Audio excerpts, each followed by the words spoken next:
అందరికీ praise lord. దేవుని నామానికి మహిమ కలుగును గాక. మీరందరూ బాగున్నారు కదా?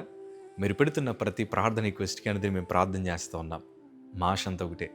ఎక్కడైతే మీరు తృణీకరించబడ్డారో, ఎక్కడైతే వెలివేయబడ్డారో, ఎక్కడైతే గుండెలు పగిలేలాగా ఏడ్చారో, అదే స్థలాల్లో నా ప్రభు మీ అందరిని హెచ్చించబోతా ఉన్నారు. విశ్వాసంతో ప్రార్థన చేయండి. ఘనమైన విజయాలు ఖచ్చితంగా నా ప్రభు మీ అందరికీ దయచేస్తారు. God bless you all. ఈరోజు ఈ వీడియో చూస్తున్న మీ అందరి జీవితంలో చాలా కలవరం ఉంది. అదేంటి తెలుసా? భవిష్యత్తు ఏమైపోద్ది? మన స్థితి మారుతుందా? ఈరోజు చూస్తే అద్దెంట్లో ఉంటున్నాం, కొత్త గృహాన్ని కట్టుకోవాలని కోరుకున్నాం. ఆ కల అసలు నెరవేర్చబడుతుందంటావా? పిల్లలు ఉన్నతమైన ఉద్యోగాలు కావాలని కోరుకుంటున్నారు, వారికి ఆ స్థితి వస్తుందంటావా? కొంతమంది అంటారు, మమ్మీ నేను పెద్ద ఎదిగాక కారు కొంటాను మమ్మీ, నిన్ను చక్కటి ఇంట్లో పెడతాను అని తల్లిదండ్రులకు కొంతమంది యవనస్తులు ప్రమాణం చేస్తూ ఉంటారు. వాళ్ళందరూ అనుకుంటారు, నిజంగా మనం ఎన్నో మాటలు చెప్పామే, అవన్నీ మన జీవితంలో నెరవేర్చబడతాయా? మన భవిష్యత్తు మారుతుందా? మన జీవితాల సంతోషాన్ని అనుభవిస్తాయా అని రకరకాల కలవరాల చేత ఆలోచిస్తున్న మీ అందరికీ ఒక శుభవార్త.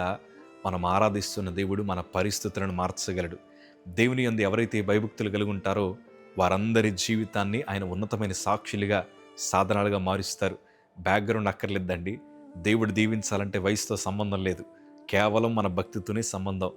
దేవుని వాక్యంలో నాకు చాలా ఇష్టమైన మాట, దానియేలు గ్రంథము 2వ అధ్యాయము 46వ మాట చదవగలిగితే, అంతటి రాజుకు నెబుకద్నెజరు దానియేలునకు సాష్టాంగ నమస్కారము చేసి అతన్ని పూజించి నైవేద్య ధూపములు అతనికి అర్పింప ఆజ్ఞాపించను.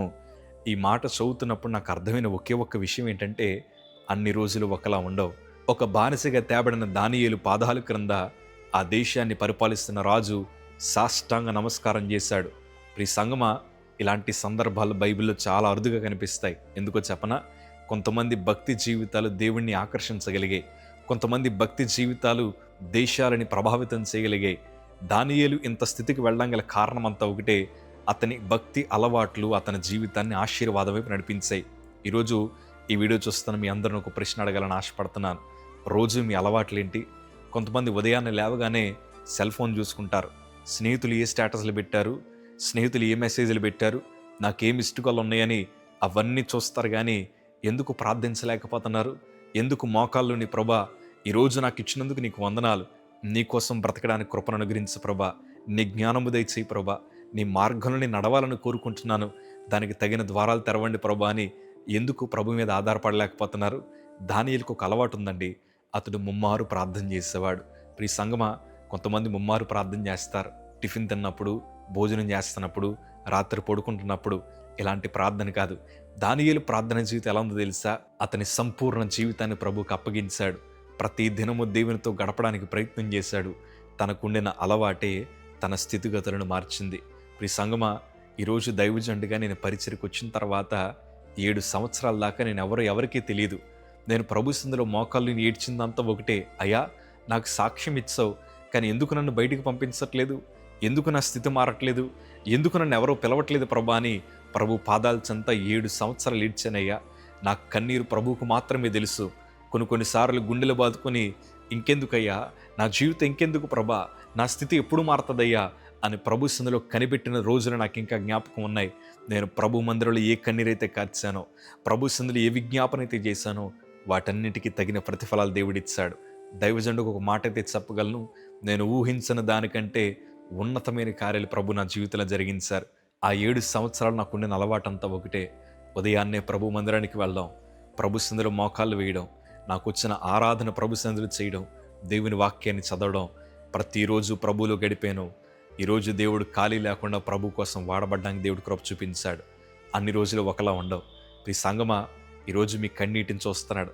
ఈరోజు నేను కష్టకాలం, ఈరోజు మీరు అనుభవిస్తున్న శ్రమ, మీరు అనుభవిస్తున్న కొరతలు రేపన్న రోజు మీ ఆశీర్వాదాలకు పునాదిగా మార్చబడతాయి. ఇదే చేతులు ఒకప్పుడు బలహీనపడిపోయాయి, ఇదే కాళ్ళు ఒకప్పుడు బలహీనపడిపోయాయి.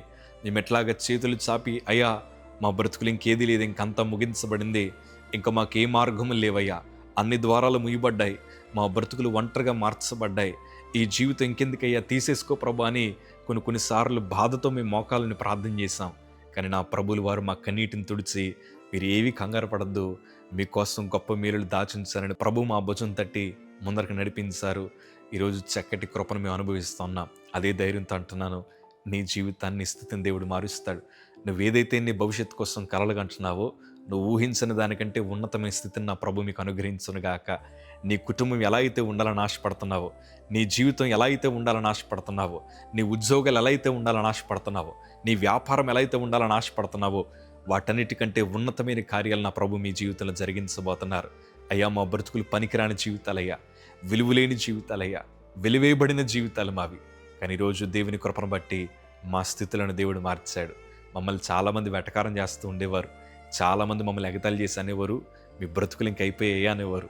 కానీ దేవుని కృప, వారు అనుకున్న బ్రతుకు అయిపోయింది, దేవుడు అనుకున్న జీవితాన్ని మాకు ఇచ్చాడు. మా పరిస్థితులు మారి ఈరోజు అదే ధైర్యంతో అంటున్నాను, మీ జీవితాలు దేవుడు మారుస్తాడు. ధైర్యంగా ఉండండి. God bless you.